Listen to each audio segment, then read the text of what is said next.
Iglesia, buenos días. Siempre lo diré que la iglesia debe de ser la más feliz, la más gozosa, ¿cierto? ¿Sí o no? Amén. Debemos de ser los más felices. Mire, la gente cuando nos ve en la calle, ellos deben de decir: este señor va para la iglesia. Deben de decir: la hermana, esa señora, se ve que va para la iglesia. ¿Por qué? Por nuestro rostro lleno de gozo y felicidad. Amén. ¿Quiénes viven felices? ¿Quiénes viven con gozo en su corazón? No les escucho. ¿Quiénes viven con gozo? Amén. Un cristiano sin gozo es un cristiano que no puede ser cristiano, porque el cristiano tiene en su corazón gozo. Y a ver, ¿por qué el cristiano debe tener en su corazón gozo? ¿Por qué? Porque es bienaventurado. Repita conmigo: pero póngase la mano en el pecho, en su lindo cuerpo, en esa preciosura que Dios creó. Usted diga: yo soy bienaventurado. Créalo, vívalo como eso. Miren, yo le comentaba a mi esposa que yo, cuando estoy leyendo la Biblia y cada vez que estoy aprendiendo más, no sé si a usted le pasa, pero hermano, yo estoy leyendo algo y me toca cerrar los ojos y decir: Dios, gracias. Comienzo a entender más de Dios y mi corazón se vuelve chiquito, se arruga. Yo digo: Señor, gracias. Y cada vez que voy, mire, a veces no me rinde el tiempo, porque lo que hago es decir: Señor, qué lindo eres tú, qué bello eres tú. Entre más aprendemos de Dios, entre más aceptamos que somos pobres de espíritu, ¿cierto? Más creceremos y más sensibles seremos a la voz de Dios. Hoy la enseñanza seguirá estando en este mismo contexto del Sermón del Monte. Así que yo le invito a que vayamos a Mateo capítulo 5. Mateo 5. Y lo tenga allí en su Biblia. Mateo capítulo 5. Y nos vamos a ir al versículo 17. Vamos a estudiar 3 versículos. Bueno, 4 versículos.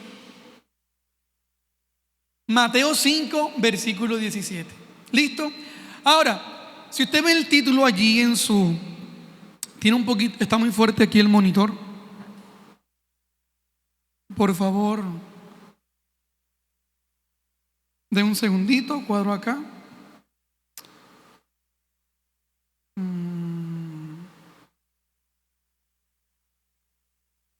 De un momento, cuadro, muy bien.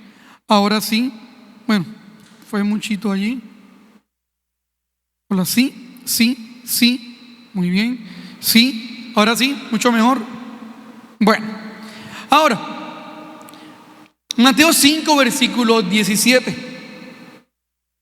Habla de Jesús y que dice: Jesús y la ley, ¿cierto? Esperen, organizo acá. Jesús y la ley. Ahora, vamos a entender qué es la ley. Vamos a ir entendiendo, identificando y definiendo estas cosas. Primero, la ley es la traducción de la palabra hebrea Torah. ¿Sí? Cuando en la Biblia se menciona ley, es la traducción de la palabra hebrea Torah, que en un principio consistía, ¿cierto?, en los 5 libros de la Biblia. Primero 5: Génesis, Éxodo, Levítico, Números y Deuteronomio. Pero luego se fue añadiendo revelación de parte de Dios por medio de los sacerdotes, por medio de los profetas, hasta tener todo el Antiguo Testamento completo, ¿cierto? La Biblia se divide en Antiguo y Nuevo Testamento. Y la palabra griega que se usa para decir la ley es la palabra nomos, que significa lo que es válido y lo que está vigente, Diga conmigo, la ley, la palabra de Dios es válida y está vigente. En el Antiguo Testamento, como les dije, la ley se refiere a la Torá, a esa compilación de instrucciones, a esa compilación de sabiduría dada por Dios. Tenemos que entender, y el cristiano, a ver, hago una pregunta, iglesia. ¿Quién tiene duda de que la palabra de Dios fue inspirada por Dios? Ninguno tiene duda, ¿cierto? La palabra de Dios fue dada por Dios. Por lo tanto, es de suma importancia que usted y yo la valoremos como tal y veamos su importancia. La Torá, ¿cierto? Lo que dije, la traducción hebrea, que es la ley, es una unidad entre la parte legal, moral, y cultica. Es decir, cuando Dios, principando hacia Moisés, le dio la ley, le dio normas morales. También le dio normas legales que debían de cumplirlo, y también normas en los cultos, en sus rituales, en lo que ellos tenían que hacer. Y esto es muy diferente a otros libros. Usted puede ver la Constitución política, y realmente allí hay muchas cosas que solamente se basan en la legalidad. Hay libros que se basan solamente en la parte moral sin tener la parte legal. Y hay otros libros en el mundo que solamente se centran en la parte de lo que es el ritual, de la parte de los cultos.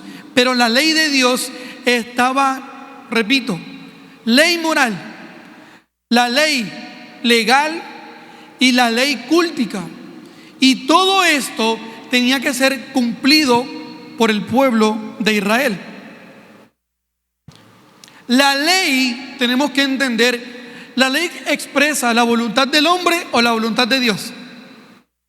A ver, ¿la ley expresa la voluntad del hombre o la voluntad de Dios? La voluntad de Dios. Por lo tanto, la ley que expresa esa voluntad de Dios debe ser tenida para obedecerla y para tener confianza en ella.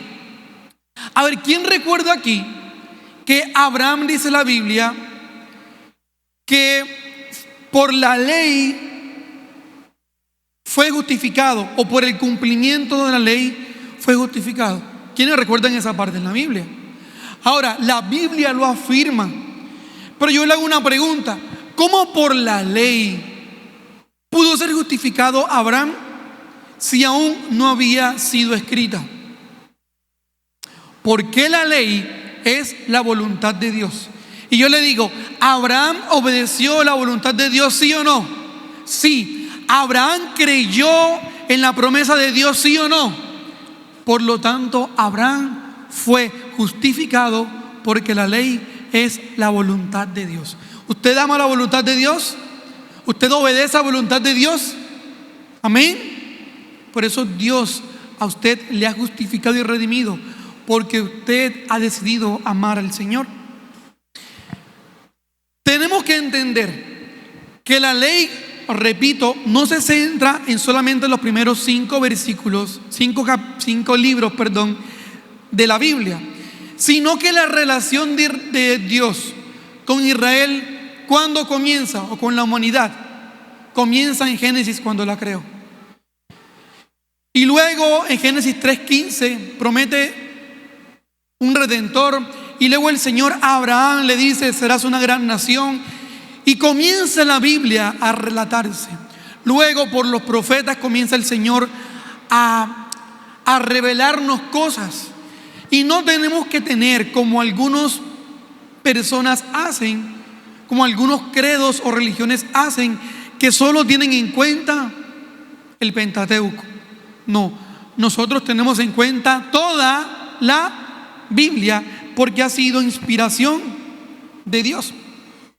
Entonces, si hemos entendido que la ley es la voluntad de Dios, debemos de comprender que la ley expresa aquello que a Dios no le agrada. ¿Estamos bien, cierto? Por eso dice la ley, no adulterarás. Dice la ley, no adorarás a otros dioses. Porque expresa lo que a Dios no le gusta. Y lo que a Dios no le gusta, usted y yo debemos evitarlo. Vean, qué lindo que Dios se preocupó por nosotros y nos dejó un manual de vida y no nos dejó viviendo a nuestras anchas. Y en la ley habían todas las instrucciones sacrificiales que tipificaban la propiciación de Cristo y la expiación de nuestros pecados. Ahora, miren esto. Vamos a ver un poco la historia aquí rapidito de la ley desde que fue escrita por Moisés el Pentateuco hasta sus días. Todos recuerdan que hubo una disciplina contra Israel.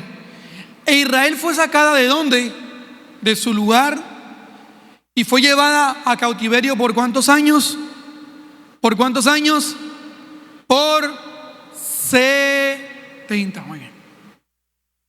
Fue llevado a cautiverio. Una vez estando en cautiverio, el pueblo, créame que aprendió muchas lecciones. Aprendió demasiadas lecciones. Pero cuando el pueblo comienza a salir del cautiverio, podemos ver en el libro de Esdras que volvió a ser, cuando sacan el libro y comienzan a leerlo, comienzan a estudiar la ley y la gente comienza a llorar, vuelve a ser la ley una norma, vuelve a ser la ley importante para la sociedad judía. A tal punto de que comenzaron a decir que la ley solo funcionaba para separar a los judíos de los que no eran judíos, para separar a los judíos de los demás pueblos. ¿Por qué? Porque la ley de Dios no aprobaba lo que las demás culturas y naciones hacían. Luego, esto lo podemos ver en Deuteronomio 4:20, no lo vamos a leer. Luego de Esdras, que Esdras comienzan a estudiar nuevamente la ley, se levanta una serie de personas, o un grupo de líderes, mejor dicho, llamados los escribas.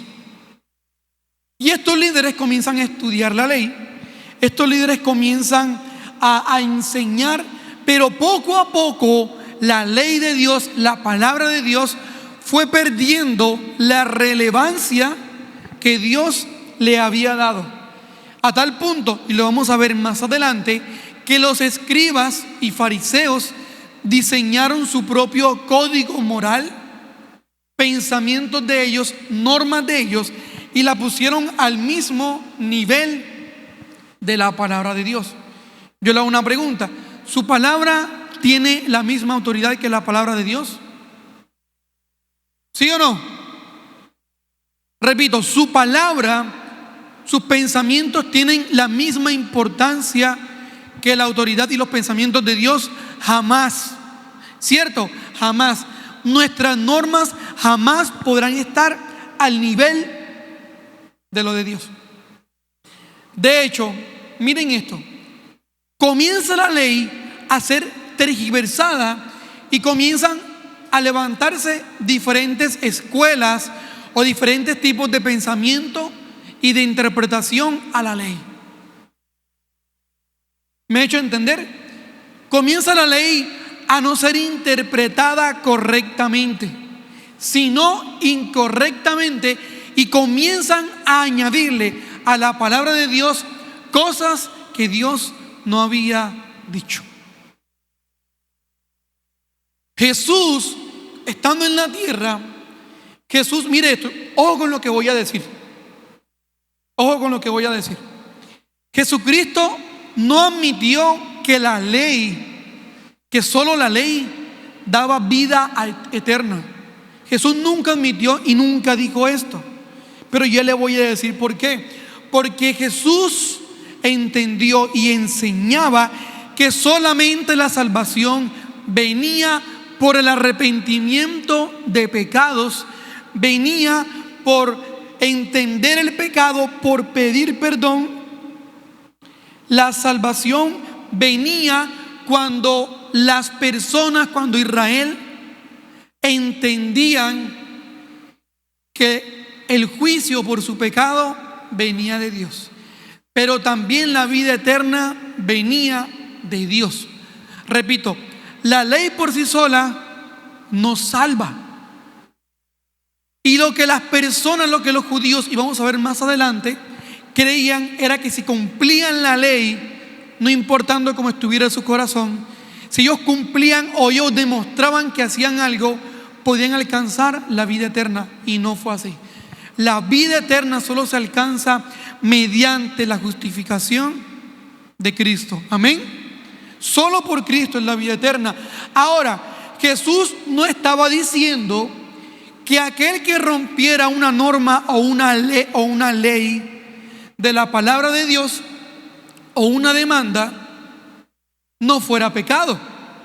Jesús nunca dijo que el que violentaba una demanda de la ley estaba bien. Jesús dijo que el que algo hiciera fuera de la ley está cometiendo pecado. Pero vuelvo y repito, la ley por sí sola no salva. ¿Quién salva? Cristo. ¿Cómo? Por medio de la fe en ¿quién? En Cristo. Ahora sí, entendiendo esto, entendiendo que en Israel ya no solamente se manejaba la ley de Dios, sino también las normas humanas, vamos a leer Mateo 5:17. Mateo 5:17.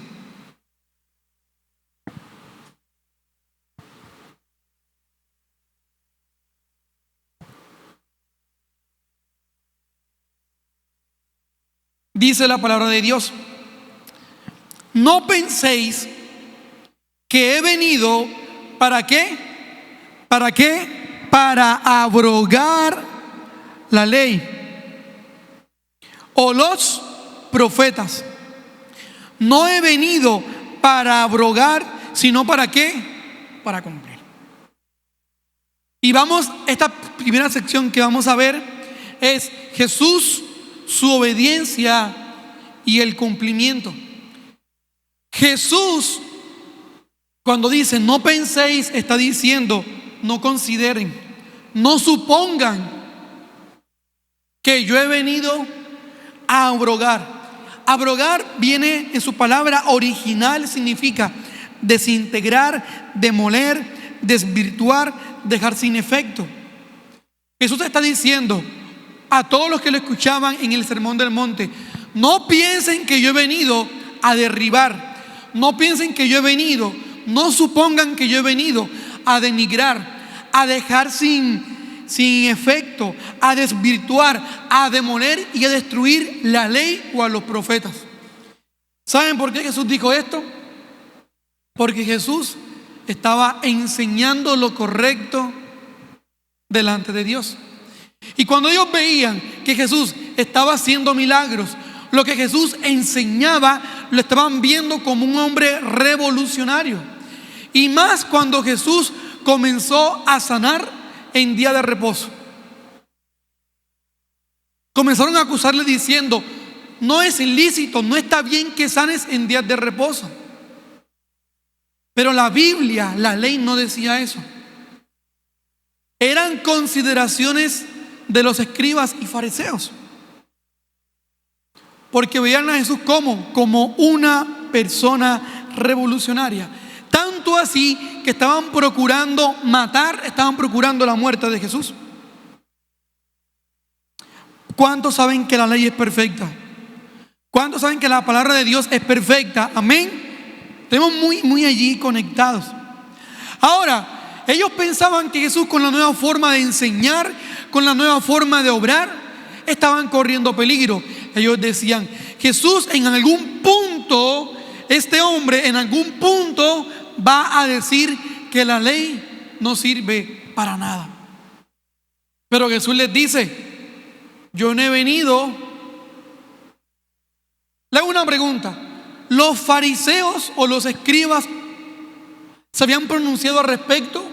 Ellos no habían dicho nada. Pero Jesús conocía sus corazones, así como Jesús conoce tu corazón y mi corazón. Como Jesús conoce los pensamientos antes de que los pensemos, Jesús se adelanta y Él dice: no piensen, no supongan que yo he venido a destruir lo que es perfecto, la palabra de Dios, mi Padre. Jesús tenía en estima la palabra, la ley. ¿Por qué? Porque la ley eran las palabras de su papá. Miren, cuando mi papá habla, yo tengo por estima todo lo que mi papá habla. ¿Por qué? Porque es mi papá. ¿Y por qué? Porque yo amo a mi papá. Y aunque se equivoque en momentos, si yo puedo enojarme por alguna cosa,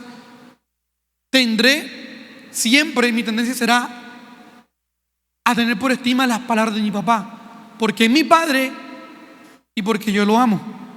¿Cómo Jesús iba a no amar las palabras de su papá si son perfectas?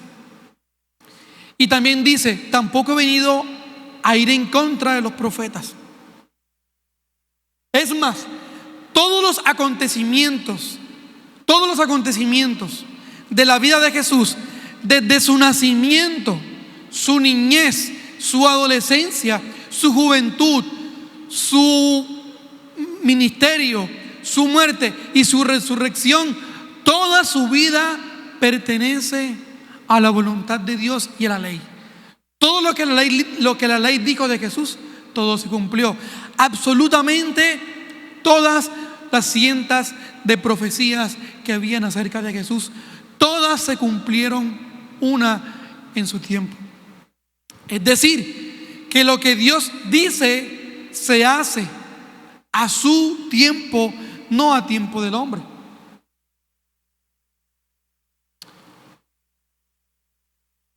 Miren lo que dice Lucas 24,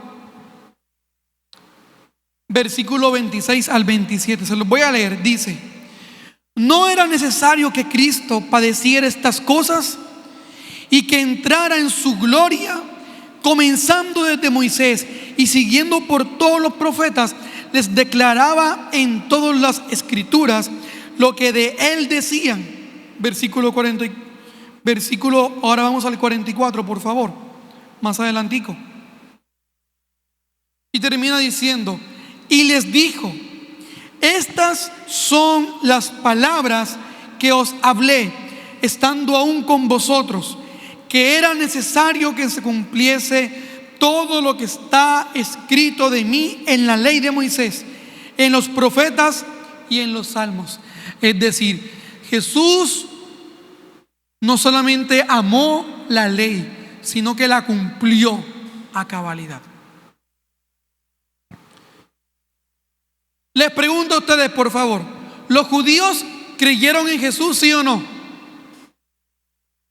Lo rechazaron. En su mayoría lo rechazaron. Los judíos creyeron en su mayoría en las enseñanzas de Cristo, ¿sí o no? No. ¿Saben por qué? Porque ellos tenían un conocimiento errado de lo que era la ley. Por eso cuando Cristo enseña, ellos se sienten contrariados, porque los escribas, los fariseos, no habían comprendido lo que significaba la ley de Dios. Por eso muchas veces nosotros, cuando nos hablan, cuando nos enseñan y decimos: eso no es así, eso es muy difícil de cumplir, ¿de dónde el pastor habrá sacado eso? Es porque no hemos comprendido la esencia de la ley, de la palabra de Dios.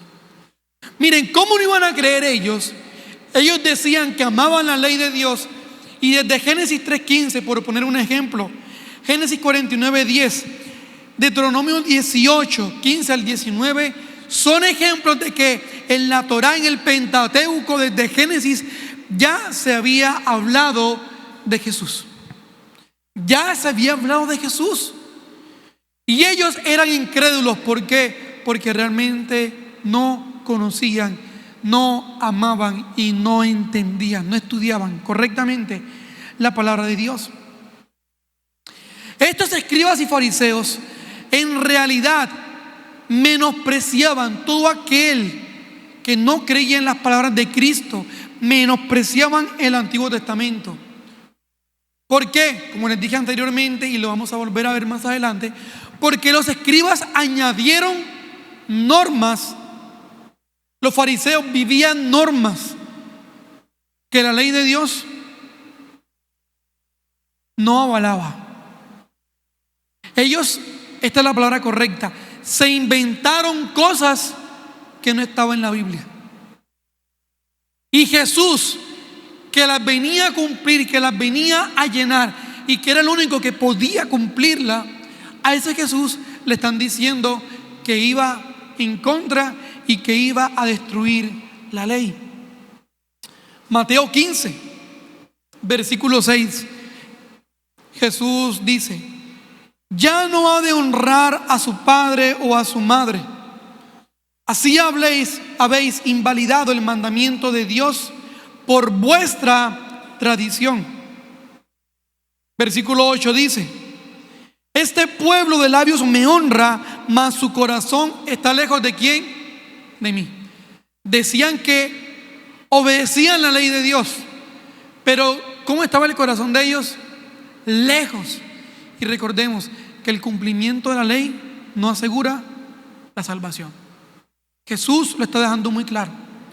Versículo 9 dice: pues en vano me honran, enseñando como doctrinas mandamientos de hombres. Y más adelante les voy a explicar por qué crearon mandamientos de hombres. Jesús le está reprochando a estas personas. Y Jesús reprochaba, y cuando dijo esto sabía que las personas de labios honraban a Dios, externamente honraban a Dios, lloraban y rasgaban sus vestiduras en público, hacían todo hacia afuera, pero su corazón estaba lejos del Dios de la ley.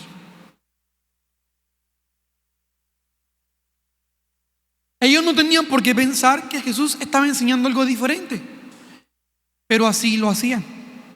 En pocas palabras, miren, en pocas palabras, el fariseísmo, los escribas, ellos proponían una santidad externa solo por obras, sin importar la realidad interior.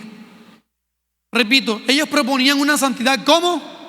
Hacia afuera. Por eso Jesús dijo: lo que contamina al hombre no es lo que, sino lo que hay aquí. Proponían una santidad exterior.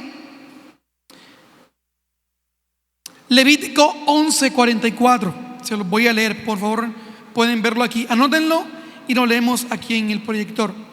Dice: porque yo soy Jehová vuestro Dios, vosotros por tanto os que santificaréis y seréis santos, porque yo soy santo. Así que no contaminéis vuestras personas con ningún animal que se arrastre sobre la tierra. Dios había dicho qué comer y qué no comer en ese tiempo, como cuidado del ser humano, porque en ese tiempo algunos animales, como el cerdo específicamente, tenían muchas bacterias. Y Dios en su amor nos protegió, o le protegió a Israel de comer ciertos alimentos porque les iba a hacer daño por cuidado de su cuerpo. Pero lo interesante no es eso, sino que Dios dice: ser santos como yo soy santo. Es decir, antes del nuevo pacto, antes de Cristo morir y resucitar, las personas podían ser santas mediante la obediencia no externa de la ley, sino mediante la obediencia de la ley, el amor y adoración al Dios que había escrito la ley. Por eso les digo, la ley por sí sola no salvaba. Ahora, quiero que escuchen esto muy atentamente. Voy a leerlo al pie de la letra. El fariseísmo es un inteligente sistema diseñado para esquivar las demandas de la santidad de Dios y las demandas de la ley. Ellos, los fariseos, escribas, sabían que no podían cumplir las justas demandas de Dios. Así que se inventaron un sistema, unas normas que esquivaban esencialmente las demandas de la palabra de Dios para poder hacer posible que las personas pudieran llegar a cumplirla mediante un conjunto de normas sustitutivas.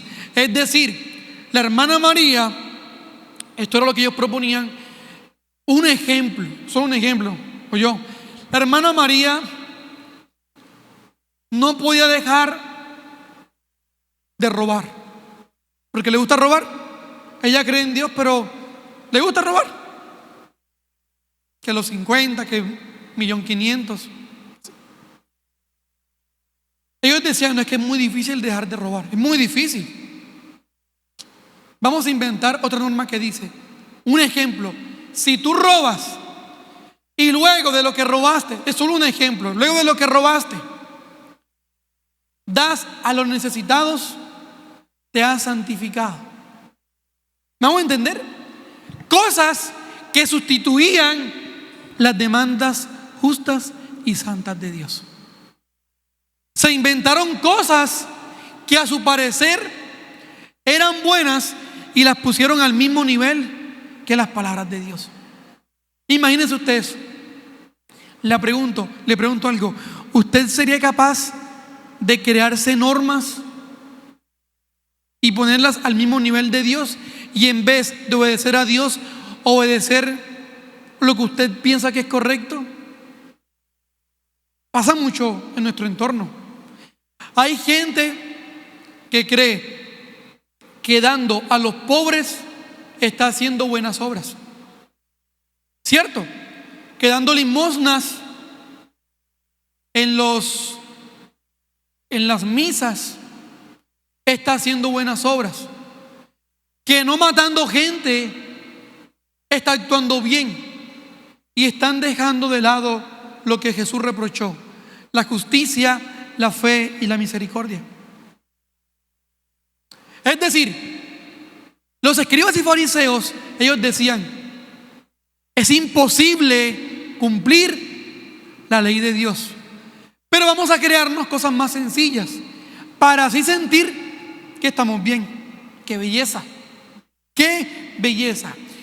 Y estas normas, les voy a decir algo, cualquier norma que el hombre se invente para sentirse santo está lejos de la voluntad de Dios. Está lejos de la voluntad. Si la hermana Luzmila se inventa algo para sentirse bien, en vez de obedecer la palabra de Dios, lo que se inventó está lejísimos de la voluntad y de la ley de Dios. Por eso miren, cuando Jesús estaba predicando, cuando Jesús estaba hablando y contradiciendo todas estas normas inventadas que sintieron los fariseos y los escribas, este hombre nos va a derribar por completo. Pero recuerde, Jesús enseñaba lo recto y lo perfecto. Y los fariseos y escribas solamente seguían lo imperfecto, seguían malas y falsas interpretaciones. Y Cristo dice, yo he venido a cumplir. Y la palabra en el original, cuando Él dice cumplir, hace referencia a completar, a llenar. En este caso, a dar cumplimiento, a satisfacer. Y miren esto, Jesús, lo que la palabra significa es como si hubiera un hueco. Imaginen que en esta tarima hay un hueco. Y Jesús dice, yo no he venido a destruir, un ejemplo, esta tarima. Yo he venido a rellenar el hueco que hay en la tarima. Jesús está diciendo, yo he venido a vivirla, he venido a cumplirla y he venido a enseñarla como es. Tanto que Jesús dijo, estos Yo os digo ahora, amen al Señor, su Dios, y después que dice, amen a su prójimo como a sí mismo. Jesús no se estaba inventando nada nuevo. Jesús, todo lo que enseñó era explicando el verdadero sentido de la ley. Es más, el Nuevo Testamento no abroga la ley. El Nuevo Testamento lo que hace es explicar mucho mejor, es llenar, es perfeccionar, es darnos a entender todo el Antiguo Testamento. Y cómo todo el Antiguo Testamento tiene que ver con Cristo. Todo, absolutamente todo. Recuerde, Jesús obedeció la ley. Jesús cumplió la ley. Y Jesús vino a enseñar y a brindar la verdadera interpretación de la ley. Aunque a los fariseos y a los escribas les doliera y les ardiera. ¿A cuántos alguna vez le ha dolido una enseñanza que hemos recibido? Que usted siente que le están como arrancando algo del corazón. Usted se siente como incómodo, o prefiere masticar chicle, o prefiere mirar al techo, o prefiere hacer otra cosa que escuchar porque siente que le está carcomiendo. Usted dice, eso no es así. ¿Pero por qué? Porque nos está arrancando, porque está contradiciendo pensamientos que no son de Dios. Y la palabra del Señor es como espada de doble filo. Lo que tiene que atravesar lo atraviesa y punto. No va con cuentos. Lo que tiene que purificar lo purifica. Lo que tiene que contradecir lo contradice, por bien del pueblo de Dios y para gloria de Dios. Y miren que Jesús, a ver, le hago una pregunta. ¿Usted podía cumplir la ley a cabalidad, sí o no? A ver, hermanita, un ejemplo aquí, a ver quién. Hermano, ¿usted cree que hubiera podido cumplir la ley de Dios a cabalidad? Le aseguro que hoy pecó. Miren esto, una sola manchita impedía cumplir la ley de Dios a cabalidad. Por eso fue importante lo que Cristo hizo, que Él la cumplió a cabalidad, siendo el único perfecto, para que usted y yo, a pesar de nuestros pecados y errores cuando los cometamos, pudiéramos seguir siendo santos y Dios pudiera mirarnos como hijos santos y como ovejas de su rebaño. Por eso Cristo, repito, habló del amor. Porque para los judíos, miren esto, ¿saben quién era para los judíos las personas dignas de amar? Solamente el otro judío sí cumplía la ley y las normas. Por eso que dice luego, amen a su prójimo. Porque la interpretación de la ley estaban alejándola del amor que Dios sentía hacia nosotros y el que nosotros debemos de sentir hacia Dios y hacia los demás. Entonces, ellos que escuchaban a Cristo estaban desechando las enseñanzas de la ley. Aunque decían que obedecían la ley, cuando Cristo hablaba, desechaban sus enseñanzas. Es decir, que ellos verdaderamente no estaban obedeciendo la ley de Dios. Y Jesús tenía que decir, miren esto, como yo hoy les digo, Jesús tenía que dar a entender, tenía que explicar en el Sermón del Monte a toda la gente que estaba escuchando que había un significado verdadero de la ley y era diferente al que ellos estaban viviendo y escuchando. Jesús comienza a hablar de la moral y comienza a dar el verdadero sentido de la palabra de Dios. Comienza a dar y explicar el verdadero alcance y significado de lo que es obedecer a Dios. No hacia afuera, sino también ¿dónde? En el corazón. Por eso Jesús dice, ¿ustedes quieren apedrear a esta mujer? Háganle, pero solo con una condición: que ustedes también estén libres de pecado. Y luego Jesús dice, fornicar, adulterar, No es cuando se acuesta con la mujer, no es cuando se acuesta con el hombre, sino cuando aquí y en su corazón ya lo han hecho. Mire que Jesús no comienza a contradecir la ley, Jesús comienza a explicarla con todo el amor del mundo, para que quien la escuchara, para que quien la escuche, que son palabras de vida eterna, pueda vivir y no morir, pueda vivir eternamente y ser libre de la condenación eterna. Ahora, la ley de Dios dada por los profetas, la ley de Dios dada por los sacerdotes, esa ley, yo les pregunto, ¿es imperfecta o perfecta? A ver, ¿la ley es imperfecta o perfecta? La ley es la palabra de Dios, es la voluntad de Dios. ¿La ley es perfecta o imperfecta? Perfecta. En todo sentido es perfecta. Algunos líderes, miren esto, algunos líderes religiosos se daban cuenta que podían pecar y que nadie se daba cuenta.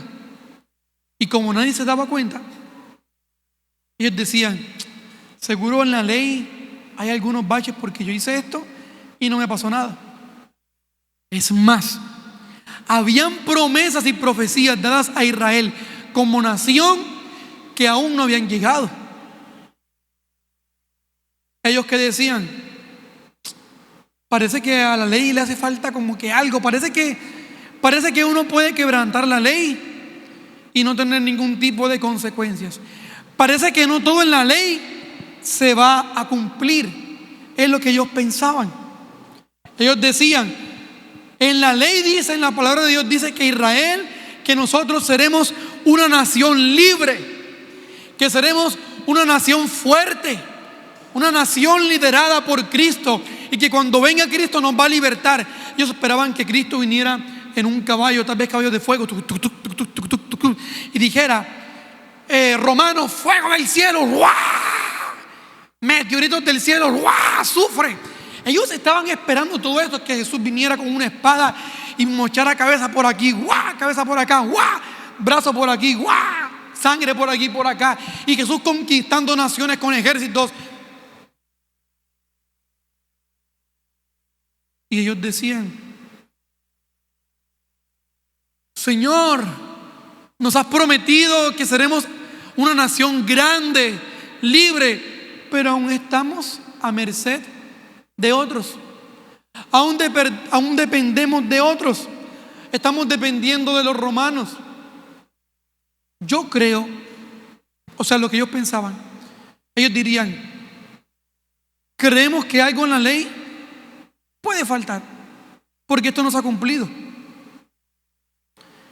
Y Jesús, conociendo lo que había en el corazón de ellos, versículo 18.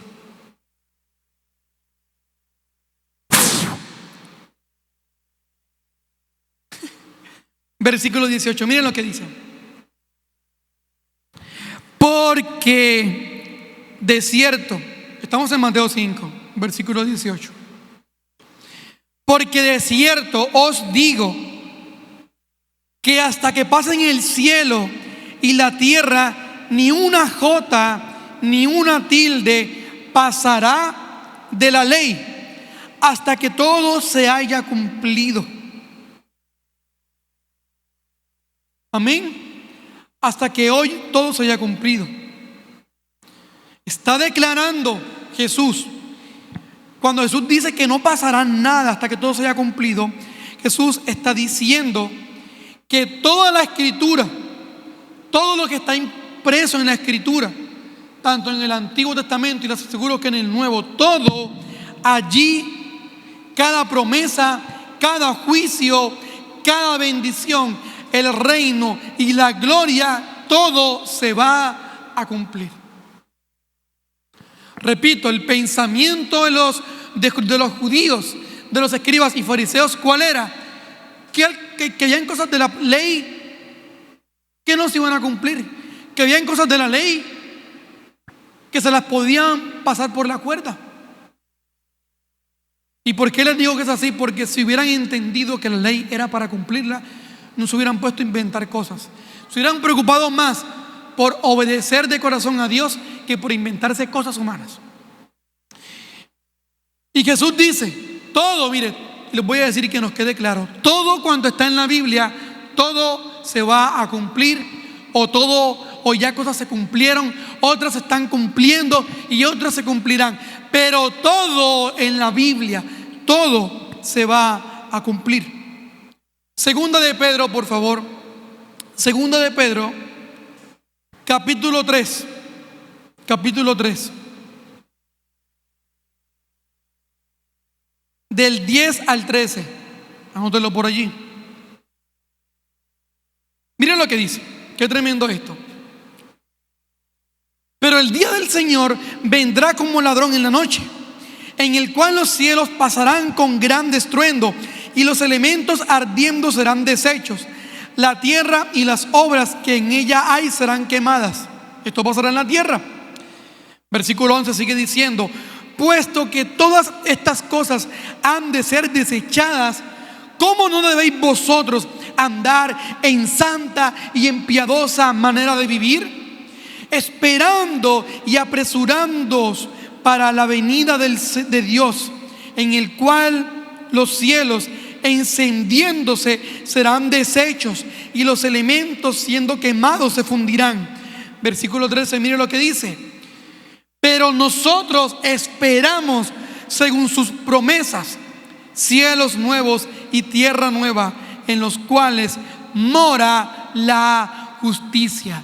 Miren, les voy a decir, todo desde Génesis hasta Apocalipsis, todo ha de tener cumplimiento. Todo ha de tener ¿qué? Cumplimiento. Y Pedro nos dice, ¿cómo no andar nosotros de manera piadosa, de manera santa? ¿Cómo no andar así sabiendo de que algún día todo esto que existe será deshecho para que haya una ¿qué? Una tierra nueva, un cielo nuevo, donde morará ¿qué?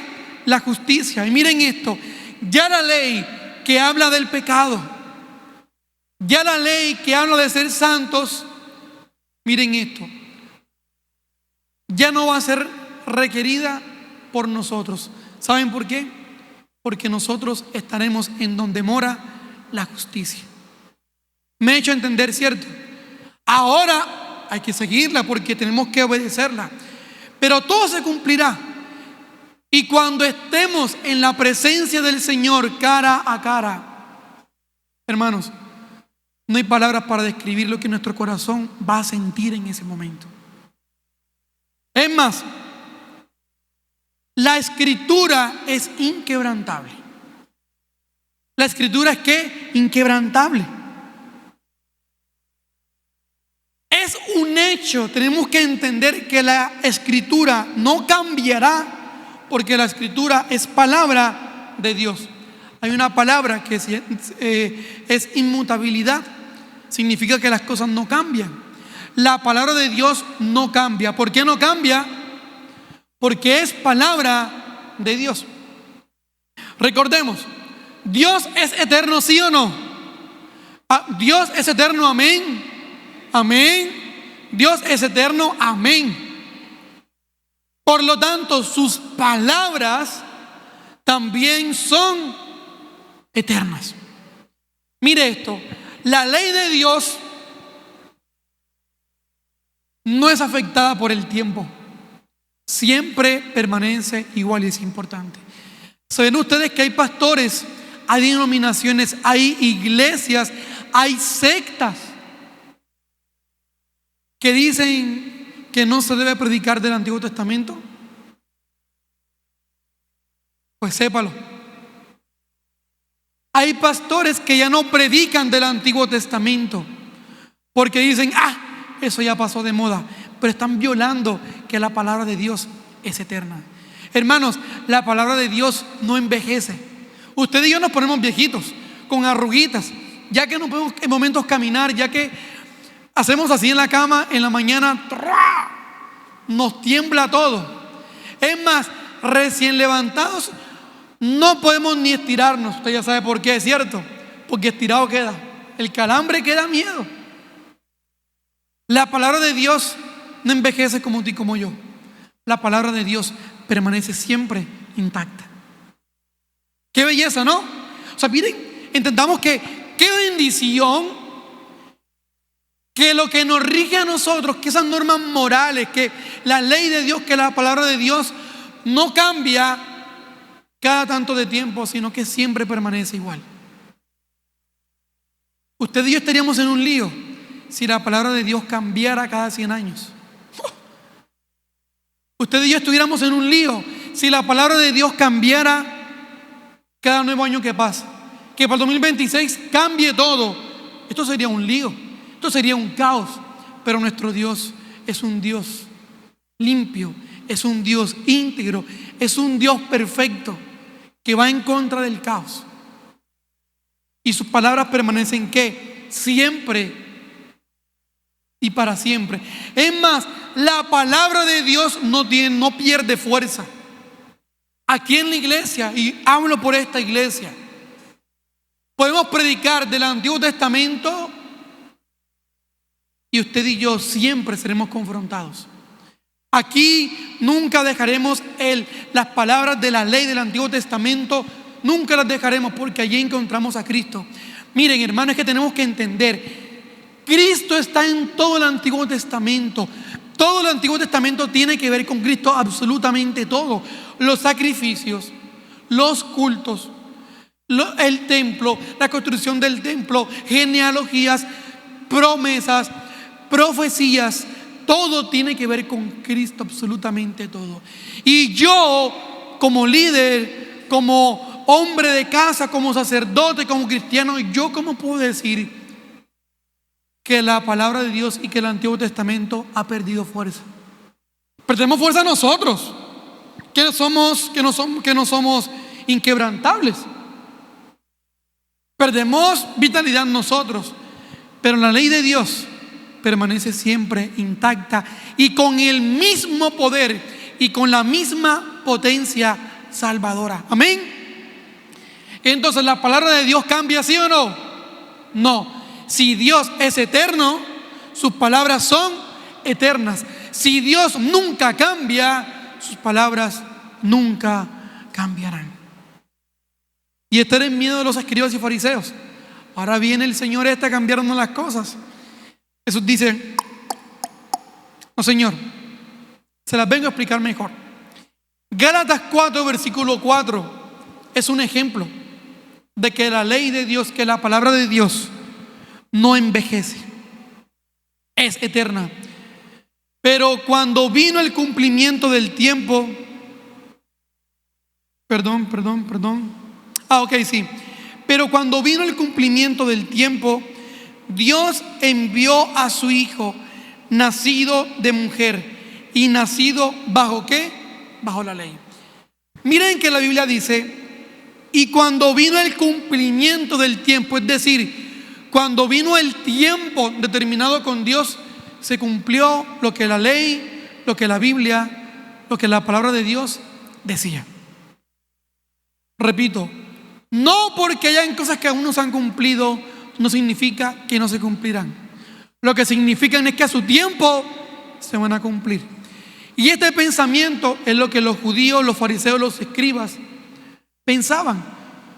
Como no se ha cumplido esto, como tenemos mucho tiempo escuchando de que va a venir un profeta, que va a venir el Redentor,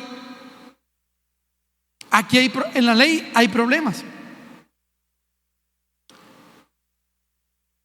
Mateo 24:35 dice: cielo y tierra pasará, mas su palabra no pasará. Cielo y tierra pasará, mas su palabra no pasará. Y no pasará. No pasará. Porque esas palabras jamás pasarán. Jamás pasarán. Porque son palabra de Dios. Y usted y yo tenemos que entender como doctrina fundamental que la palabra de Dios no cambia. Si alguna vez escucha de alguien decir: es que la palabra de Dios cambia, usted diga: sin vergüenza, te amo mucho, pero sin vergüenza. No, mentira. Pero usted no permita que hablen así de la palabra de Dios. Ahora, si la palabra de Dios hemos aprendido que es eterna, hemos aprendido que no cambia, significan que las palabras de Dios merecen de parte de nosotros mucha importancia. Merecen que las veamos relevantes. Merece que miremos la ley y la palabra de Dios con atención, con seriedad y con total consideración. Yo no puedo pasarme, como decimos en la costa, pasarme la ley de Dios por la galleta o por la faja, creo que se dice así. Porque por el simple hecho de ser lo que Dios dice, es importante y relevante para nosotros. No hay cosas más importantes que otras. Todo lo que el Señor dice es importante, ¿cierto? ¿Sí o no? ¿Sí o no? No hay cosas que Dios diga que sean más importantes que otras. Todas son importantes. Todas son muy importantes. Pero los fariseos y los escribas pensaban en que habían cosas de la ley que eran más importantes que otras. Mire lo que dice 2 Timoteo 3:16. Toda la escritura es inspirada ¿por quién? Por Dios, y útil para enseñar, para redarguir, para corregir, para instruir en justicia.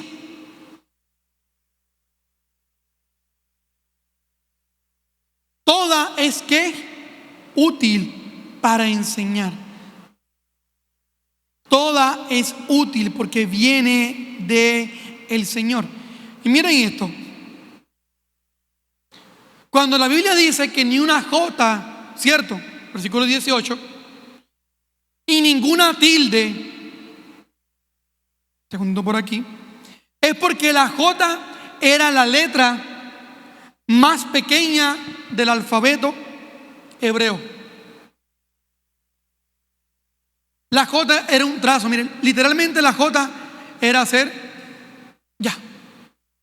Era la letra más pequeña del alfabeto hebreo. Jesús está diciendo, todo aquí se va a cumplir, aún lo más pequeñito. Y luego Jesús dice una tilde. Una tilde, ¿cierto? Bueno, ahí lo que se refería era a una extensión muy pequeñita de algunas letras en hebreo. Era muy pequeñita. Era como hacer una A y ponerle en el piquito de la A una rayita pequeña. Jesús estaba diciendo, todo, por más insignificante que les parezca y por más insignificante que lo miren, todo se va a cumplir. Desde la letra y desde el trazo más pequeñito, todo se cumplirá. Y a mí, como nacido de nuevo, como hombre nacido de nuevo, como hijo, como padre, como esposo, como cristiano, a mí me da seguridad saber de que todas las promesas de Dios se cumplirán. Porque eso habla de mi papá, habla de mi Dios bendito y perfecto. Pero miren esto.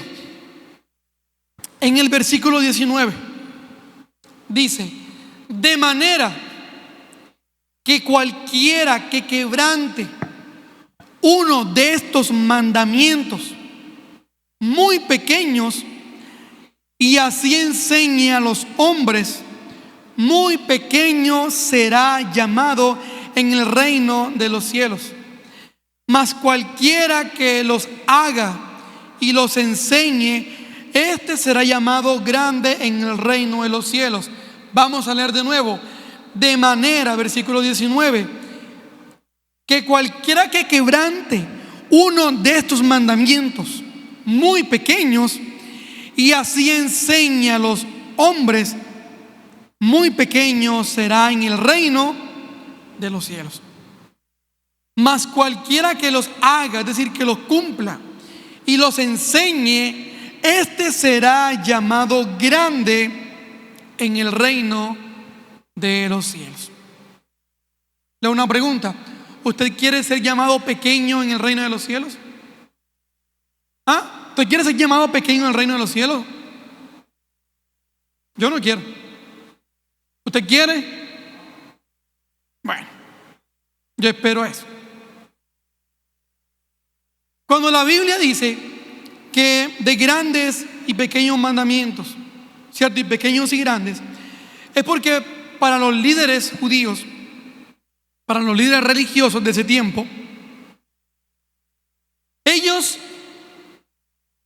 se creían grandes e importantes. Repito, los escribas y fariseos de ese tiempo se creían los más grandes y los más importantes. Eso podemos verlo en Lucas capítulo 18, versículo 11. Es más, vamos a tenerlo allí, por favor. Lucas capítulo 18, versículo 11 dice, está un fariseo, ¿cierto? Estaba orando diciendo, gracias porque no soy como los demás hombres. Ya puedes quitarlo. Repito, ellos se creían erróneamente los más importantes. Se creían erróneamente los más grandes. Pero eso es Jesús que estaba diciendo, aquel que viole el más pequeño de las demandas de la ley será considerado pequeño será considerado pequeño en el reino de los cielos. Ahora miren esto, quiero que entendamos muy bien. Los judíos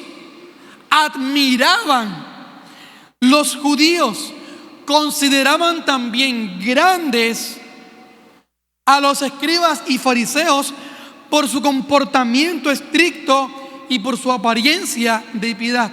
Es decir, solamente ellos no se autodenominaron importantes y grandes, sino que la sociedad judía los veía a ellos como los más importantes y como los más grandes. ¿Saben por qué?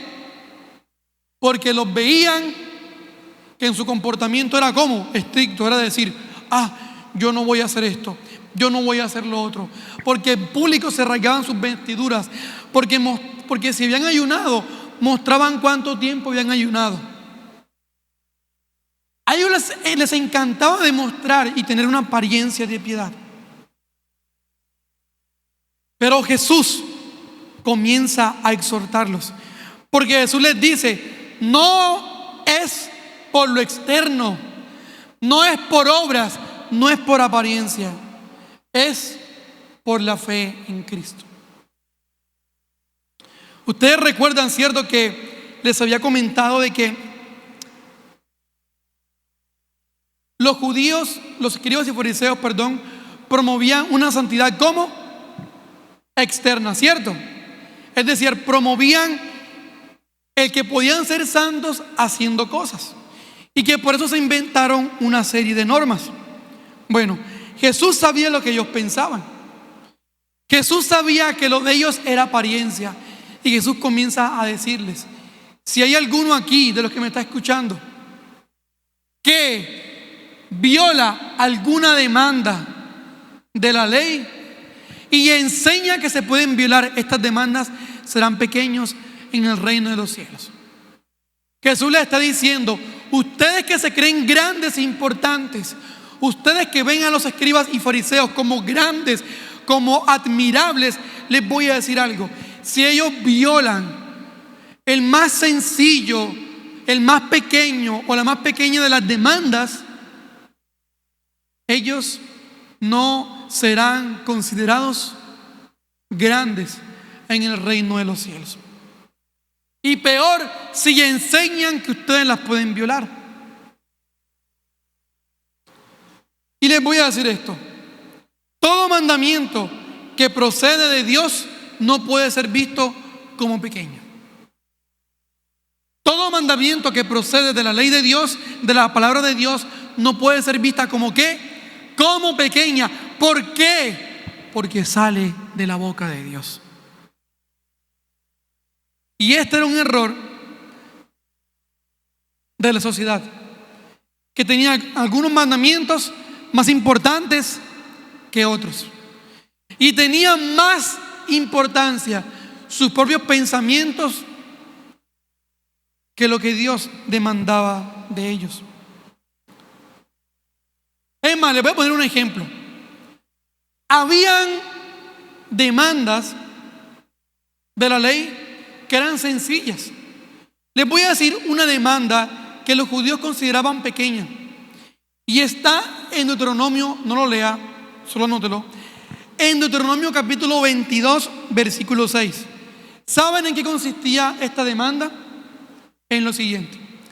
Si un judío iba caminando o estaba tomando frutas de un árbol y veía, miren esto, veía que una palomita estaba empollando, se dice así, ¿cierto? Empollando, sí. Que estaba allí calentando sus huevitos. La ley decía que no podían ni coger a la paloma ni coger a sus huevos. Tenían que dejarlos en paz. Eso estaba en la ley. Y para los judíos era considerado algo como pequeño. Pero repito, lo que sale de la boca de Dios, nada puede ser pequeño de eso. Pero consideraban muy importante algo que ellos llamaban Shema. Y usted y yo sabemos qué es. El Shema era la demanda que decía: oye Israel, Jehová nuestro Dios, Jehová uno es. Y amarás a Jehová tu Dios de todo tu corazón y de toda tu alma y con todas tus fuerzas. Eso está en Deuteronomio capítulo 6. Ellos veían esta demanda de las aves muy pequeña y veían como la más grande el amar a ¿quién? Al Señor tu Dios con todo tu corazón.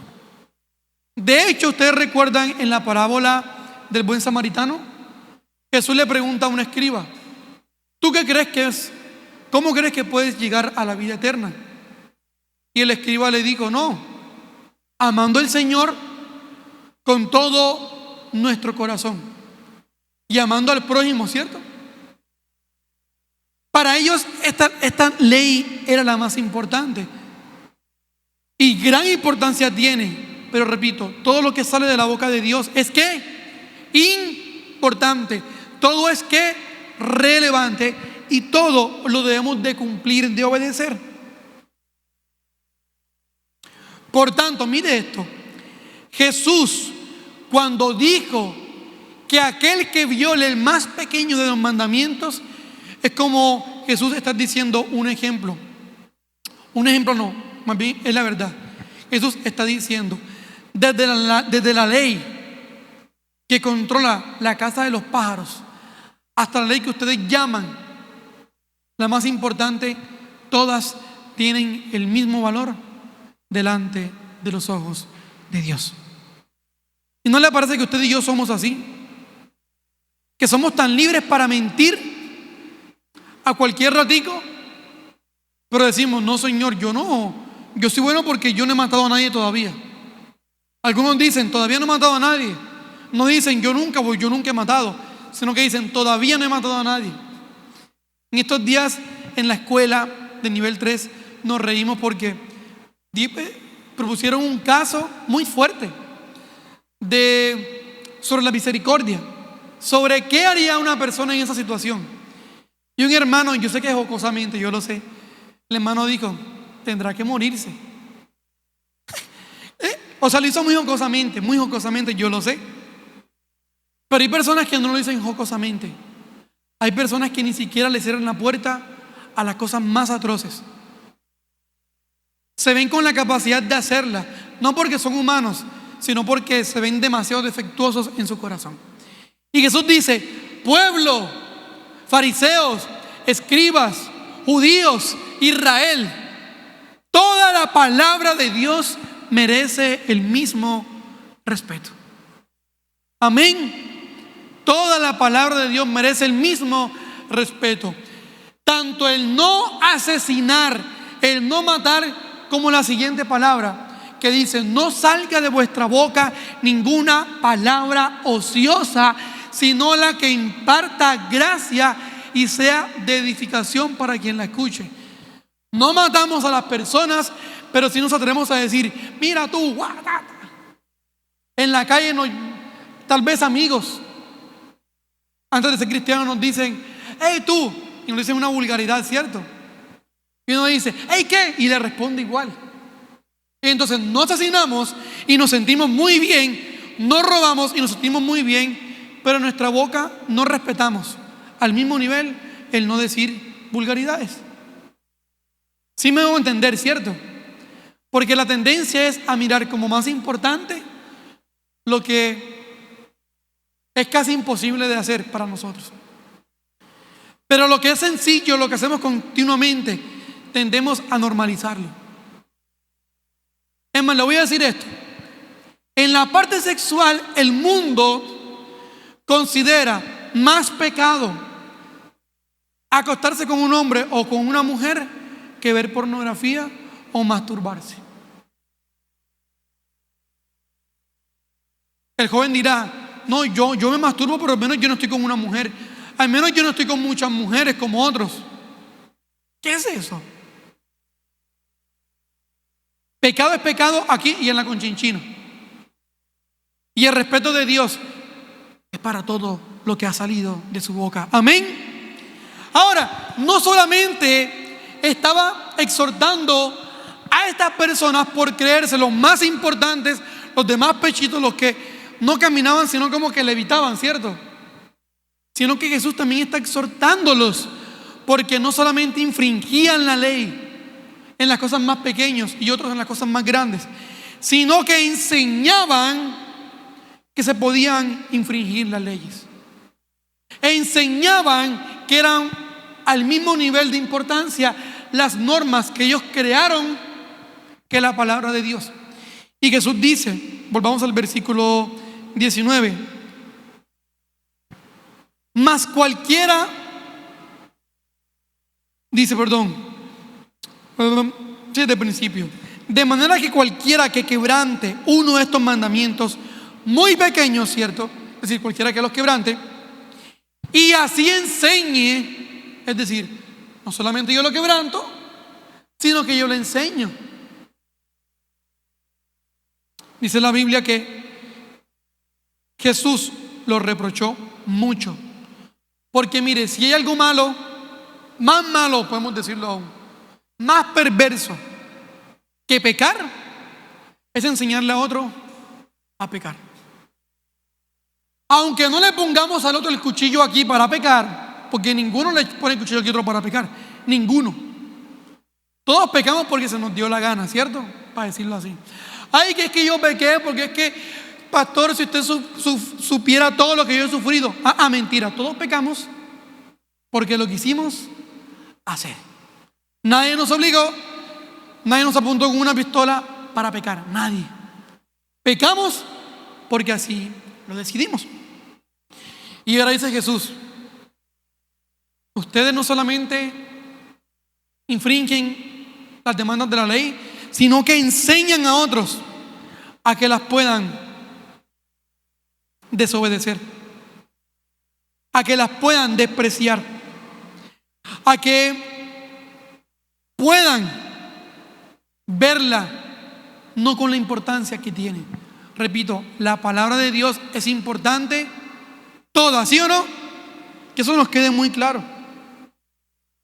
Pero al mismo tiempo Jesús, cuando les dice a ellos: hay de aquellos que quebrantan este mandamiento, y cuando dice Jesús: hay aquellos que enseñan lo malo, Jesús allí mismo exalta a aquel que ve la palabra de Dios con el mismo respeto, desde las demandas más pequeñas hasta las más importantes. ¿Cierto? Repito, así lo veían los judíos. Jesús está diciendo: aquellos que honran toda la ley, aquellos que honran y respetan toda la palabra de Dios por igual y enseñan a otros a que lo obedezcan tal cual, dicen, ellos serán llamados grandes en el reino de los cielos.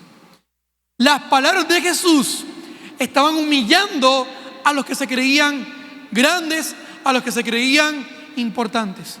Y estaba exaltando a los que la sociedad no veía como grandes e importantes. Amén. ¿Están conmigo? Miren esto. Recuerde que el sermón del monte está dirigido ¿para quién? Para los nacidos de nuevos, y habla del carácter. ¿Qué podemos pues aprender de lo que Jesús estaba haciendo y de cómo les estaba exhortando? Es que la hermana Mayra, la hermana Lumila, el hermano Eliseo, la hermana Linei, la hermana Shari, la hermana María, la hermana Rosa, el hermano Pedro, mi persona, todos nosotros debemos de obedecer a cabalidad la ley. Y los escribas lo hacían como, repito, de afuera, lo hacían hacia afuera. Porque para ellos el obedecer la ley era muy difícil. Y bueno, sí que lo era. No obedecían a Dios de corazón, sino por apariencia. Pero ¿quiénes hemos nacido de nuevo? ¿Quiénes? Levanten su mano. Levanten las dos manos, a ver, levanten las dos manos los que han nacido de nuevo. Muy bien, ahora digan amén los que han nacido de nuevo. Amén. Ustedes y yo no obedecemos por imposición, sino por naturaleza. Porque el que ha nacido de nuevo, en su naturaleza está el obedecer a Dios. La obediencia es una expresión natural de haber nacido de nuevo. Y yo que quiero que en misericordia, con ojos de misericordia, miremos al mundo, al incrédulo, al impío. Ellos, usted no les exija a ellos. Y no se indigne cuando ellos no cumplan la palabra de Dios, porque les será muy difícil, porque no han nacido de nuevo. En vez de señalarlos, repito, ahora vienen las festividades aquí en Sagún. En vez de señalarlos, en vez de juzgarlos, en vez de decir sinvergüenzas, oremos por ellos. En vez de decir, miren esas personas, nuestro dedito, apuntémoslos hacia nosotros. Recordemos de dónde Dios nos sacó. Y con misericordia, ¿sabe qué tenemos que decir? Señor, obra en ellos. Señor, actúa en ellos, por favor. Que ellos puedan conocer tu palabra. Porque ellos no la pueden obedecer si no han nacido de nuevo. Pero tú y yo, que hoy estamos aquí, tenemos la dicha de haber nacido de nuevo. Y por eso repito, la obediencia es una expresión natural de quien ha nacido de nuevo. Tito capítulo 2, versículo 7 dice: presentándote tú en todo como ejemplo de buenas obras, en la enseñanza mostrando integridad y seriedad. Pablo le está diciendo a Tito que se muestre, que vaya a los lugares donde él le asignó que fuera, y que se presentara y demostrara con su vida el buen ejemplo. Que él con su ejemplo mostrara la integridad de las enseñanzas y las personas pudieran ver con su ejemplo, pudieran aprender con su ejemplo la palabra de Dios. Miren esto, yo sé que nos puede costar como padres, como esposos, esposas, pero nuestros hijos, nuestra esposa y nuestro esposo va a aprender más de la palabra de Dios, más que por nuestra cantaleta, por nuestro ejemplo en lo que hemos creído. Así nuestros hijos son el reflejo de lo que en casa ven, del ejemplo que ven y de lo que reciben. Yo a Diego estaba jugando con él fútbol, y jugando fútbol yo le estaba enseñando lo tomaba con el pie como lo pateaba, pero jugando con él, ¿cierto? Juegos bruscos de papá e hijo. Y creo que fue ayer, cuando vino a patear a una hermanita, a una hermana aquí en un ensayo de alabanza. Yo sé que no lo hizo tal vez como por malo, Pero digo esto, tampoco yo estoy enseñando a que patee a la gente, no. Pero que él aprende lo que ve en casa, ¿cierto? Y él aprendió a patear y iba a patear a quien no debía.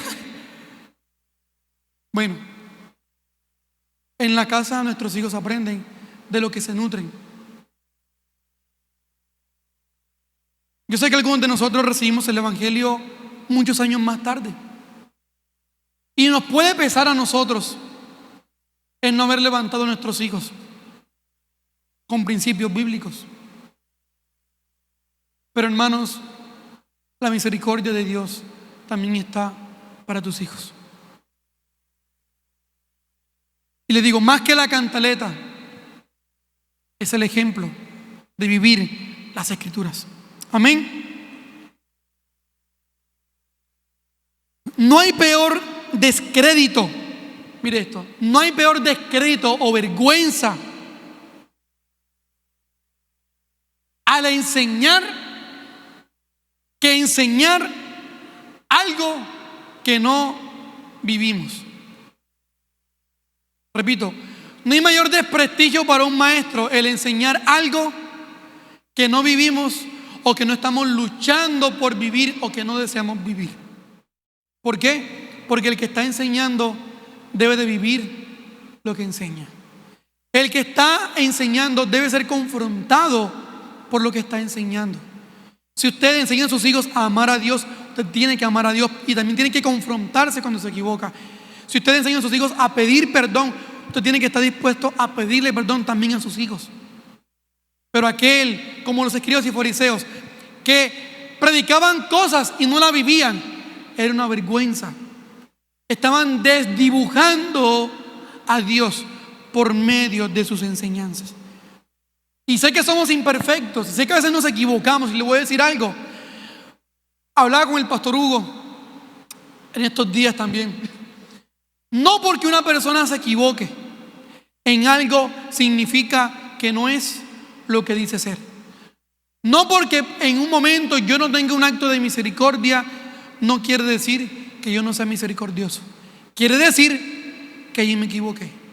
No porque yo diga una mentira, quiere decir que yo sea mentiroso. Quiere decir que yo allí me equivoqué y debo arrepentirme. No estamos diciendo ser personas que no pequen porque es imposible, pero sí que por medio de las Escrituras seamos confrontados y enseñemos viviendo lo que estamos enseñando. Y si no lo hemos vivido, ser tan confrontados por la palabra que a partir de ese día que recibimos la palabra de Dios, nuestra vida y nuestras acciones cambien y tomemos acciones y determinaciones, decisiones al respecto de nuestra forma de vivir. Como hemos dicho, habían dos tipos de personas, los escribas y los fariseos. Señor, los escribas se dedicaban a la enseñanza de la ley, al estudio de la ley. Es más, su servicio en la sinagoga tenía que ser gratuito, pero ellos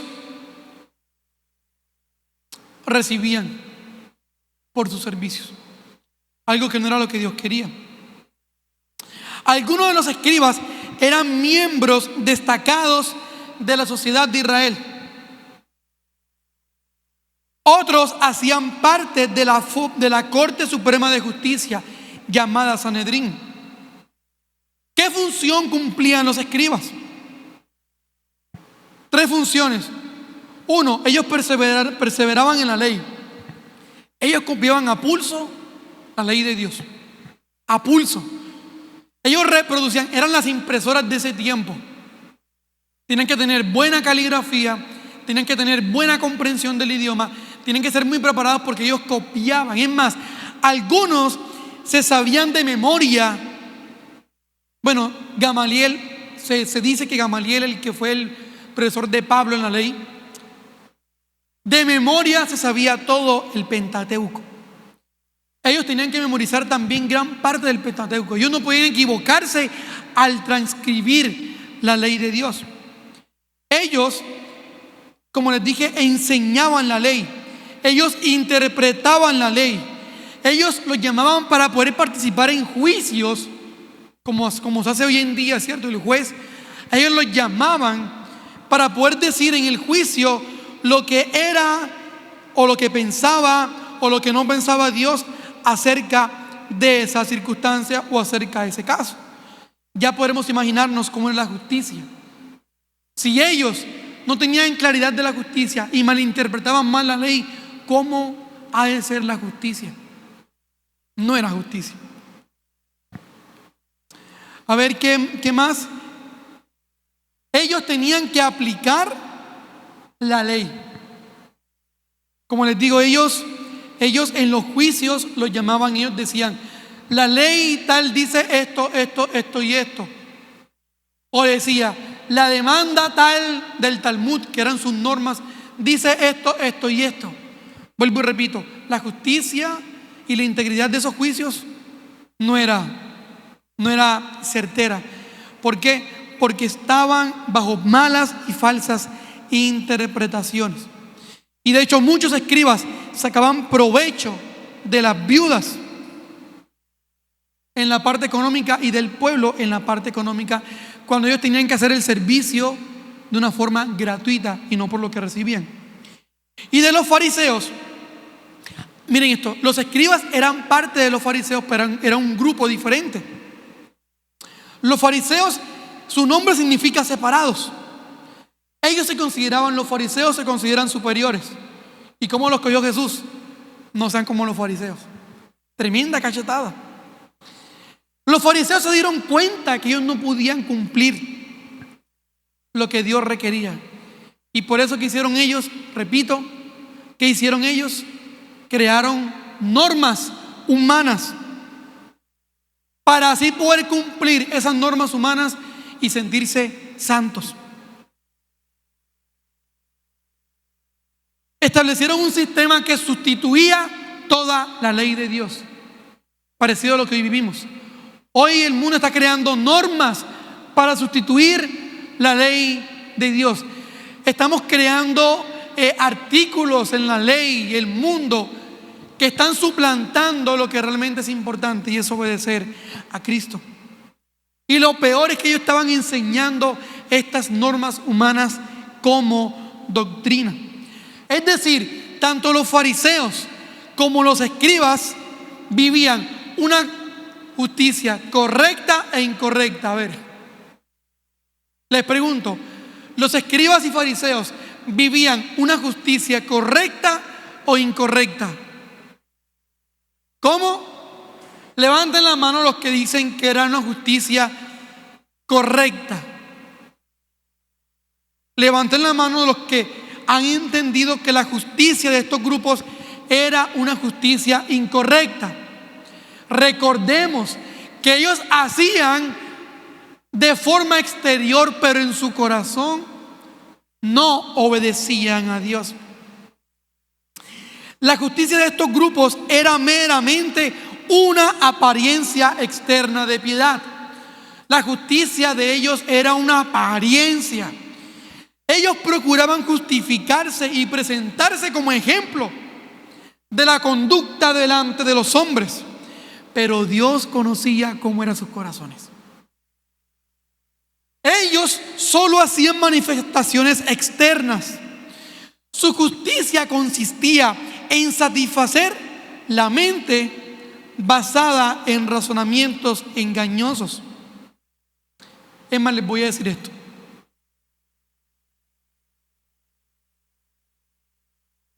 Había una demanda, ellos llamaban el corbán, así la llamaban ellos, el corbán. Miren lo que esta demanda, no palabra de Dios, decía. Tus papás se encuentran necesitados. ¿Sí? Un ejemplo, mi papá se encuentre hambriento o desnudo. Y ya dependía de su hijo. Ya depende de mí, mi papá. Y yo, con la demanda humana, ¿cierto? Con estas normas humanas, yo podía decir, papá, lo lamento. yo no te puedo dar nada porque lo que tengo en este momento es la ofrenda para Dios. Papá, lo lamento, yo no puedo estar pendiente de ti porque mi dinero es para Dios. Y utilizaban esta norma, ¿saben para qué? Para deshacerse de la responsabilidad con sus padres cuando eran ancianos o cuando estaban necesitados. Y esta norma para deshacerse de sus papás, queriendo cumplirle a Dios, porque es más fácil dar dinero a Dios y decir, papá, no tengo porque estoy dándoselo a Dios, que cumplirle a sus padres. ¿Y qué dicen los mandamientos? Honrarás a padre y madre. Y esta demanda humana era contraria a la demanda de Dios. Por eso la justicia de los fariseos y de los escribas no era una verdadera justicia. Lucas 18, 9 al 14, se habla de una parábola, la del publicano y el fariseo. ¿Qué dice el fariseo? Señor, gracias porque yo no soy como este. Señor, gracias porque yo no soy un ladrón. Señor, gracias porque yo no soy de esta manera. Señor, gracias porque yo no soy un mentiroso. Y lo gritaba con toda voz. Pero ¿qué hacía el publicano? Él decía, Señor, perdón, porque soy un pecador. Díganme ahí, ¿quién vive la verdadera justicia? ¿El que se exalta o el que acepta su pecado y se arrepiente? El que acepta que su justicia no depende de las obras, sino que depende de la justicia y la justificación de parte de Dios. Jesús advierte en Mateo capítulo 6 versículo 1, dice, guardaos de hacer vuestra justicia delante de los hombres para ser visto de ellos. De otra manera no tendréis recompensa de vuestro Padre que está en los cielos. Hermanos, el Señor detesta que usted y yo hagamos cosas buenas para que nos vean. Porque esto no es justicia. Esto es apariencia de justicia. Esto es saciar el orgullo. Esto, hacer las cosas para que los demás nos vean, es saciar nuestro ego. Y nuestro ego no es compatible con Dios. O es Dios o soy yo, pero juntos no. Tal cual. Porque Dios mira de lejos al altivo, pero de cerca al humilde. Quiero que leamos, por favor, Junior, ponlo importantísimo este texto. Mateo 23, 23.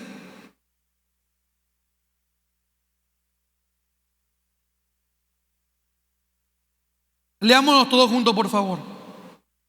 ¡Ay! Como cuando usted se golpea el dedo pequeño, ¿cierto? Se levanta en la madrugada para orinar. Uno así todo dormido, así que uno se agarra de la pared por si acaso. Y el dedito así meñique. ¡Pah! Y usted sabe que usted no puede gritar porque despierta, en mi caso, a Tiago. Usted no puede gritar porque despierta a la esposa. Y hay que yo despierta a mi esposa en la madrugada. Mire, prefiero mejor el juicio del Señor. ¡Ay! De vosotros, escribas. Jesús aquí fue directo. ¡Ay de vosotros, escribas y fariseos! ¿Y qué dice? Hipócritas, porque diezmáis la menta y el eneldo y el comino y dejáis lo más importante de la ley. Habla de tres cosas. Repita conmigo o diga conmigo: la justicia, la misericordia y la fe. Esto era necesario hacer sin dejar de hacer aquello.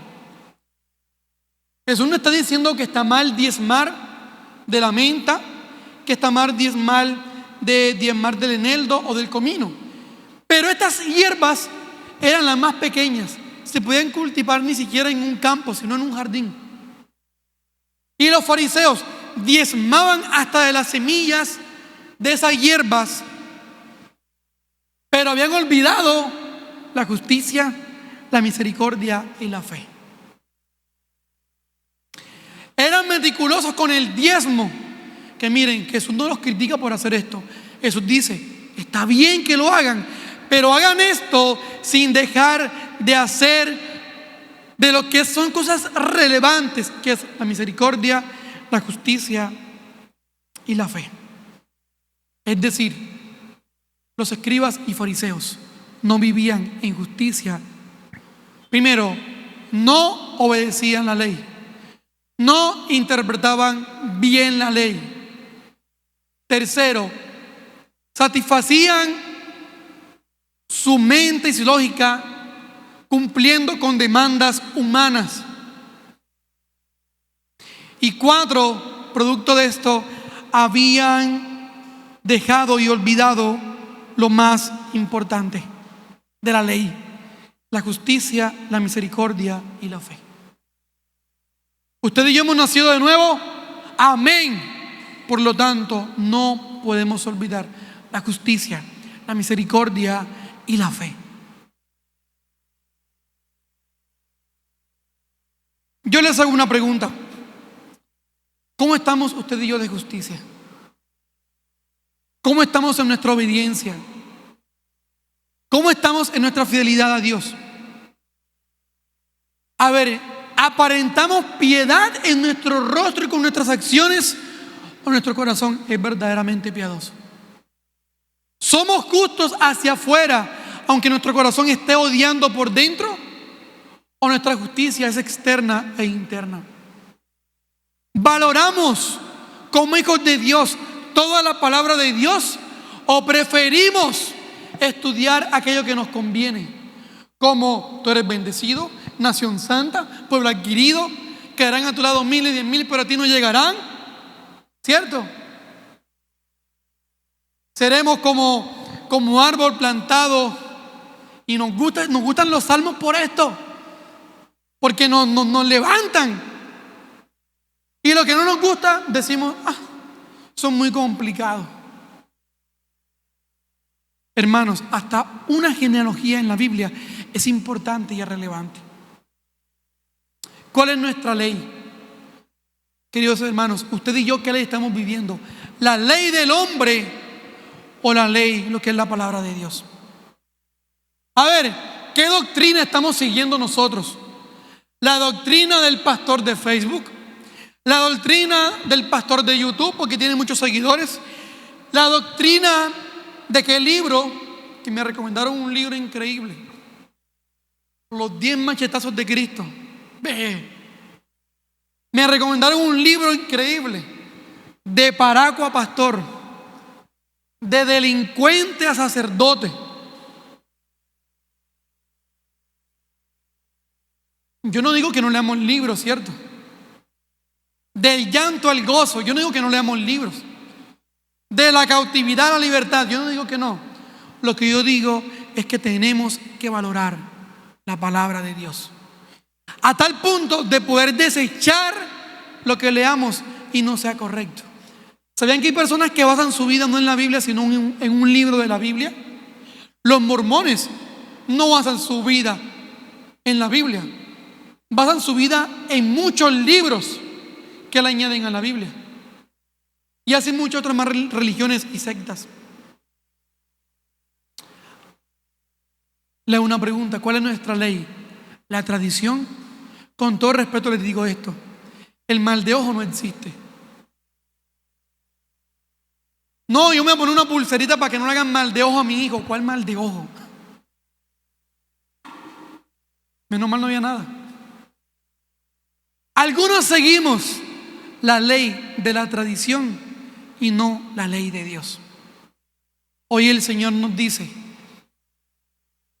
vivamos la justicia,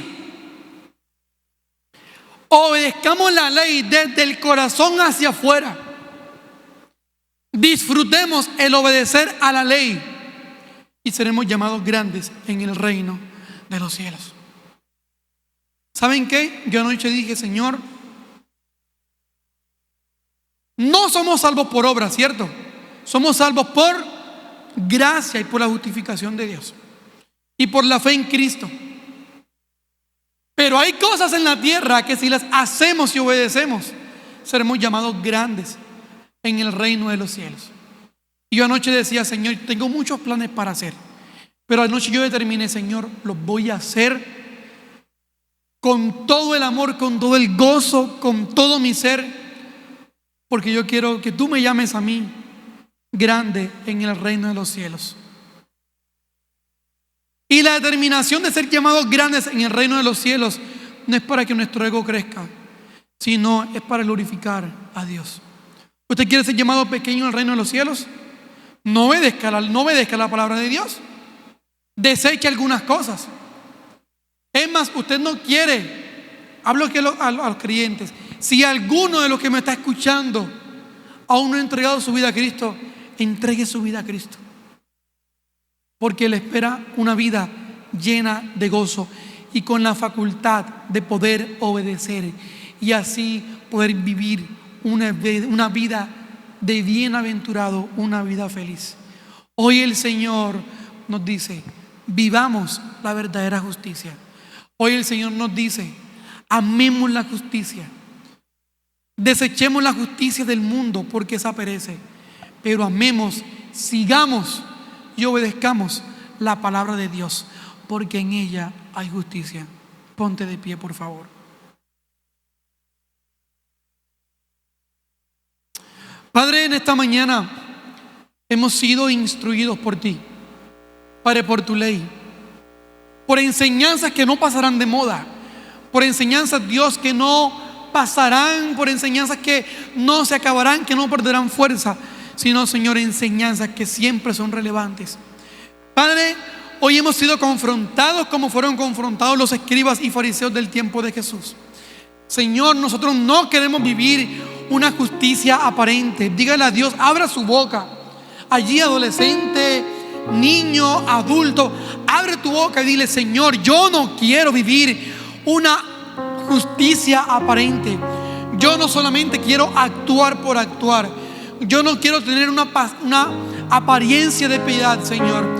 Yo no quiero inclusive seguir las normas del mundo y sentirme justificado por lo que el mundo diga, o por lo que la moda diga, o por lo que algún pastor diga. Señor, yo quiero es obedecer tu palabra. Yo quiero es sentirme, Señor, es ser santo, porque obedezco tus mandamientos y porque he creído en ti, Señor. Padre, hoy hemos entendido, Señor, de que nuestra naturaleza es el ser obedientes a ti. Y en los momentos en los que no te obedecemos, Señor, te pedimos perdón, Padre. Te pedimos perdón porque no queremos desobedecerte, Señor, porque en nosotros es deleite cumplir tu palabra. Señor, a su tiempo todo se cumplirá. A su tiempo todo, Señor, se hará cumplido, Padre. Y nosotros amamos, Señor, tu palabra. Señor, una palabra eterna, una palabra que no cambia, una palabra que no se acaba, sino que es insondable, que es, Señor, inescrutable, que nunca se acabarán las enseñanzas de ella, Dios. Padre, queremos ser como aquel publicano que reconoció su pecado, que reconoció su necesidad, su pobreza de espíritu, Señor. Y queremos pedirte a ti que nos enseñes día a día a vivir en justicia, Señor. Perdónanos si hemos hecho cosas que no han sido correctas o la hemos hecho con una intención incorrecta. Señor, como Amasías, el rey, que hacía lo recto delante de ti, pero con un corazón imperfecto. Señor, queremos ser justos, amar y vivir la justicia en nuestra casa, con nuestros hijos, con nuestra esposa, con nuestro esposo, con nuestros hermanos, con nuestros padres, con nuestros hermanos, Señor, valorando toda tu escritura, valorando, Señor, toda tu palabra por la cual hemos sido lavados para vida eterna. Señor, hoy te pedimos perdón porque hemos desechado, Señor, algunas normas que vienen de ti y hemos, Señor, puesto normas propias, Padre. Queremos pedirte perdón porque inclusive hemos desechado, Señor, cosas que a nuestro parecer han sido poco importantes, pero, Señor, que realmente son vitales para nuestra vida, nuestro crecimiento espiritual. Padre, hoy rendimos nuestra vida a ti. Hoy, Señor, queremos vivir en justicia porque somos hambrientos y tenemos sed, Dios, de la justicia, Dile allí: Señor, yo tengo sed de justicia. Levanta tus manos, levanta tu voz y dile: Señor, yo tengo sed de justicia. Sed de vivir la justicia, Dios. Sed de expresar la justicia. Sed, Señor, y hambre de enseñar la justicia, Dios. Porque yo no quiero, dígale al Señor, yo no quiero ser llamado pequeño en el reino de los cielos. Dígale: Señor, yo quiero que tú me galardones en el reino de los cielos. Dile: Señor, perdón si en momentos he cumplido una parte de tu palabra y la más importante, Señor, hemos dejado de hacerla, Señor, como la misericordia, la justicia y la fe. Señor, perdónanos por favor y haz de nosotros cada vez personas más perfectas. Y queremos, Señor, queremos, Padre amado, queremos Cristo, Padre, Hijo, Espíritu Santo, Trinidad perfecta, unidad perfecta. Queremos ser perfectos como tú eres perfecto, Señor. Y queremos ser santos como tú eres santo, Padre. Como en Levítico lo dijiste, como en el Nuevo Testamento lo dijiste, Señor. Queremos ser justos porque tú eres justo. Queremos amar la justicia porque tú amas la justicia. Una verdadera justicia, Dios. Padre, cuando veamos la justicia del mundo que no es buena y que no es correcta, en vez de condenarla, Señor, podamos con nuestras acciones, podamos con nuestra fe y podamos con nuestra piedad, Señor, enseñar lo que es justo y verdadero. Por favor de Dios, haz de nosotros torres fuertes, torres que iluminen, Señor, con tu luz. Ser, Señor, esa sal que no pierde el gusto. Ser, Señor, ese trigo sembrado por las manos del Hijo de Dios. Y, Señor, hoy una vez más reconocemos y te agradecemos, Dios, por habernos salvado, liberado, justificado, redimido, por habernos limpiado, por habernos sanado, Señor, porque hoy tenemos, Señor, la capacidad de obedecerte y de vivir en justicia y así vivir gozosos eternamente. En el nombre de Jesús. Amén, amén y amén.